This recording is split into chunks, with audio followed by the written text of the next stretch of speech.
Aloha and welcome to the Livestock Wala'au podcast, brought to you by University of Hawaii CTAR and the Livestock Extension Group. The goal of this podcast is to provide educational support, information, guidance, and outreach to livestock stakeholders in Hawaii. We are your hosts, Melly Oshiro and Shannon Sand. This is our episode number 1 for us, and we thought it'd be a great start for us to introduce ourselves and our podcast today. So I guess I'll get started. I'll start just talk a little bit about myself, I guess, and background. I'm locally grown here, grew up on the Hamakua Coast on the island of Hawaii, in a sugarcane plantation community. So exposure to agriculture played a big part in my life. My grandmother's family were ranching families. They gave me a lot of exposure to horses and cattle and livestock and that aspect of life.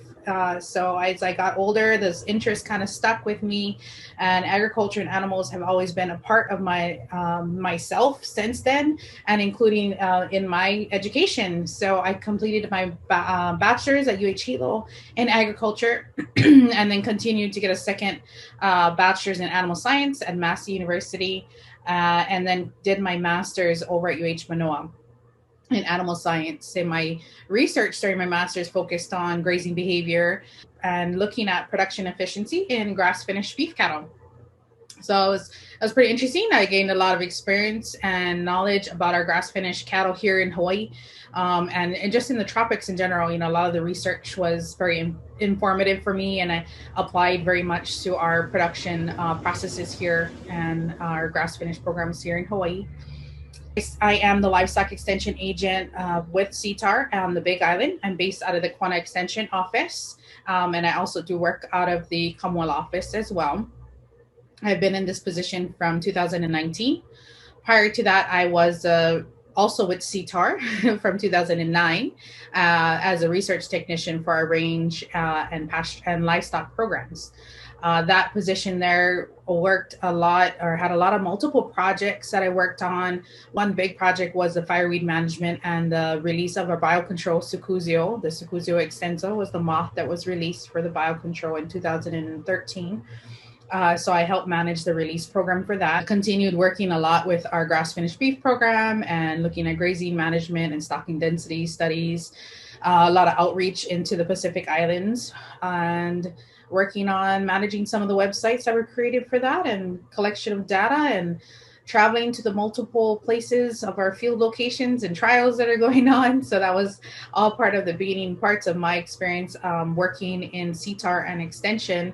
And way prior to that, I worked for about 12 years as a veterinary technician. So I was trained as a veterinary technician in a lot of the lab methods, basic animal handling skills, and husbandry. So my current program right now focuses basically on all our livestock industries here in Hawaii. My background in grass-finished beef definitely puts a focus or interest myself more in that. You know, I worked a lot on meat quality and carcass quality of animals, and doing carcass evaluations and all those meat tenderness studies and whatnot. So it does grab my interest.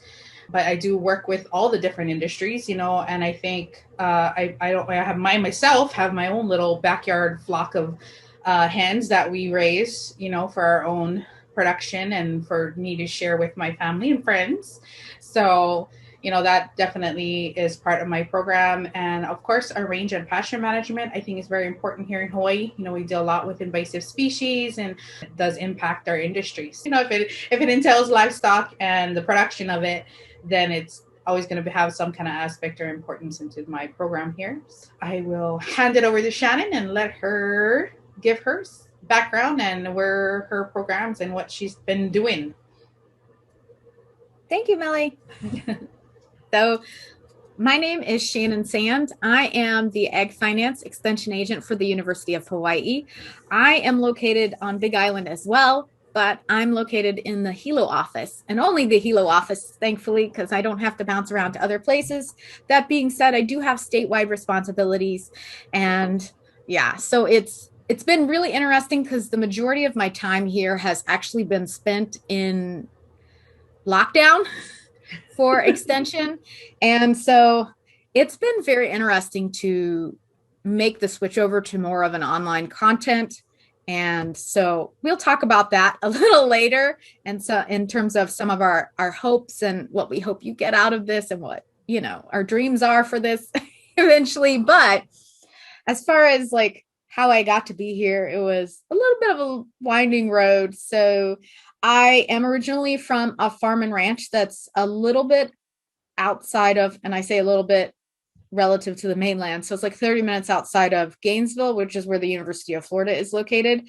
So my parents have a farm and ranch there, and they still raise, well, my sister, technically it's been transitioned over to her. My sister does the cattle, and my younger brother does hay and cucumbers, some row crops, but mostly like forage, silage, hay types of products that he grows. I say products. You can tell my background is like ag business management marketing. My brother would laugh at me for that, just so you know. So feel better if you are. So I did my first undergraduate degree at the University of Florida in the area of ag business management and marketing. And then I also did my first master's degree at UF in the area of food and resource economics. It was all kind of housed in the same department. So it worked out really great. And I was able to stay home and, get to be with my family. So that was wonderful. And then I had some other additional great opportunities to go to Oklahoma State University, where I earned a master's degree in the area of ag economics. And I focused on the Oklahoma quality. I focused on value added beef cattle, and we used data that we collected through the Oklahoma Quality Beef Network, which was great because I got to go around and visit different sale barns and things like that and take different vectors or variables related to different value added traits and see how that correlated into the price that they received and in terms of the profitability from these different value added traits. So it was very exciting, and I really enjoyed my time in Oklahoma State.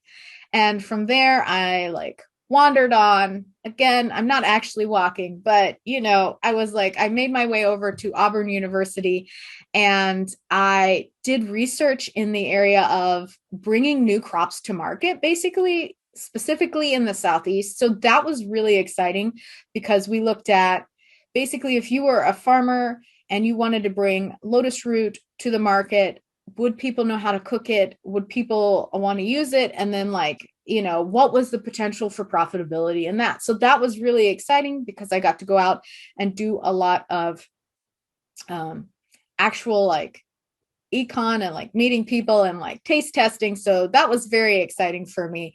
And I really enjoyed that in terms of, like I said, just seeing the realistic application of economics is the way I would put that. And does this work? Is this a possibility for producers? So I have a very wide and varied background, I feel like. And from there, I spent about 6 years in South Dakota State in a few different places in the state, working for South Dakota State University as a livestock business management field specialist. And I had a statewide appointment there as well. And I covered everything from risk management, strategic planning, estate and transition planning, business management, finance. Generally, if it falls under the business management umbrella, I covered it for the state along with a couple of other colleagues and specialists. And so we had a nice team, and I traveled a lot at that time. And so that was really great. I got to do a lot in that area. And then a couple of years ago, well, almost 2 years ago now, I saw this position. And so I applied for it, and I haven't looked back, and it's been really, really great. So yeah, I've enjoyed that a lot. So. Well, we're glad that you came and made the move to Hawaii, and glad to have you here with your expertise. I think it's so important. You talk about the realistics of things, right? And that's what it is. We want to know, what is it actually going to look like in the real world? And is it going to be applicable, right, to a producer, which is the most important thing. And I think with extension, that's where we need to make sure that what we're sharing, the information that we're providing in the workshops that we put on, is this going to be useful for them out in the field, and Absolutely. I think so that's definitely an important part of it. And so I guess that's kind of what we hope that folks can get out of our podcast. Myself living in Honoka'a, but driving out to the Kona office, I spent a good time on the road. And so I found podcasts to be really useful to keep up to date on things that were going on. And if there was, even a something that I couldn't attend, but I wanted to listen to it, I could go to the podcast for it. So yes. Shannon and I, long time, have been in discussion. Yeah, I would say since the pandemic happened and we kind of got put on, to go virtual with everything. We started discussing this and are very excited to finally be recording our first episode and get to share with you guys about the program. And I guess, Shannon, you want to share anything else about what we hope to get out of this and what we hope everybody else can get out of this podcast? Yeah. Melly and I have really been talking about this for a year now. I looked at the date and I was like, oh my gosh, it has been a year. It was right around the time we went into lockdown. We started discussing it because we both do love podcasts. And the nice thing is, several different conferences and some of the stuff we've been involved in the last year have made those into podcasts or audio formats or audio and video, which is what this will be. So hopefully you'll be able to watch this on YouTube as well as download it on all the different forms of podcasts, which Mele knows way more about than I do, I feel like. So she can kind of tell you where you're going to be able to find it. But I think our hopes is that, the Walaʻau is just a talk story, but our hopes is that this becomes a two-way street so that we get a lot of input from y'all and we are able to bring on different producers to talk about their story and what they've done in terms of different management practices for their livestock, whether that is cattle or sheep or goats or poultry or aquaculture, and just different ways things are done. But also we can bring you outlooks for the livestock industry, hopefully a couple of times a year, maybe more, maybe less, just depending on kind of the data and statistics that we can find and have available to us, and get an idea of what's going on in the industry statewide and kind of have some looks. So, but we hope that you guys get, I want to say a friend in a way, but some additional information out of this, some ideas, and just hear some stories from other people. And maybe you'll be one of the people that get to have their stories, shared. We certainly hope so. And that's all I can really think of is kind of what we're going for with this. And Melly can correct me and if I'm wrong about any of this or add to it.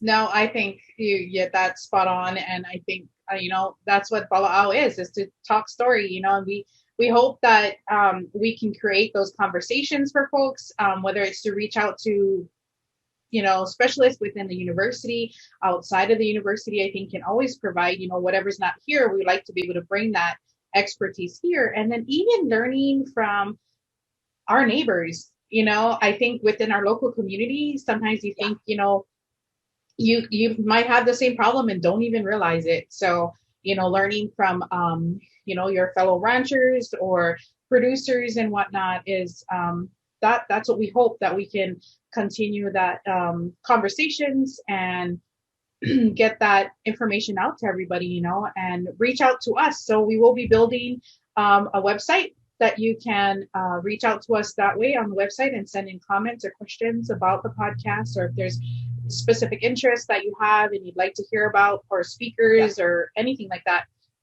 you'll be able to reach out to us that way. We also have the Livestock Extension group page on Facebook that you can reach out through us that way. We will post the links and everything to these podcasts in there, and the topics that will be on discussion and when they will air and all that information. We also have a range and livestock newsletter that goes out from one of our specialists in the county. And we will also include that information in there. So anybody's on the newsletter, if you're not and you want to subscribe to the newsletter, all that information is on our Facebook page. So we will be sure to have all those links available and information available to everybody. I think that's in our podcast. Once we get it going, it will be available in your Apple Podcasts or iTunes, Spotify, Google Podcasts, all the big ones, all pretty much your basic podcast platforms, and our YouTube channel. So once those links are out there, you can click on it, you'll find it and be able to subscribe it into whichever platform you are listening to the podcast.